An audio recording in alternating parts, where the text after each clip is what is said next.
الدراري كل ستيل عندهم مالي. يعني انت فاش كدوز على سلسله الجيتارات تلقى داكشي اللي كترتاح فيه. مثلا كنتي تلعب كلاسيك، دزتي كتلعب الفولك، دزتي الالكتريك، لقيتي راسك متمكن، لقيتي في الالكتريك، يعني ماشي تبقى تقارن، فهمتي؟ ماشي واو هذاك تيلعب الكتريك دونك هذاك راه احسن من واحد تيلعب كلاسيك، ولا راه هذاك تيلعب فولك احسن. اجا ما كاينش هاد المقارنات هادو، فهمتي؟ هي كل انسان وفاش يرتاح. اما نفس الموسيقى اللي غتخرجها انت واخا بكاليتي عيانه، هو خرجها بكاليتي واعره، هي حيت عنده ماتيريال احسن من اللي عندك انت. كون كان عندك انت ماتيريال اللي عنده هو مثلا غتخرج نفس الكاليتي. متفقين؟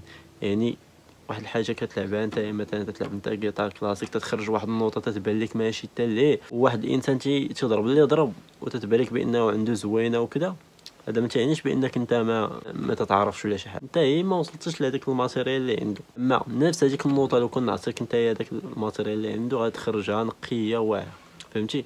دونك حاول تخدم داكشي اللي عندك، وما نبقاوش نقولوا ديك اللعبه تاعت انت ما تتلعبش البلوز دونك انت عيان، انت ما تتلعبش هذا. ما يمكنش انسان يعجبو كاع الستيلات يكون تيلعب كاع الستيلات. واحد الانسان تيكون عنده واحد الحاجه متمكن منها صافي، فقط عاجباه خدام فيها صافي.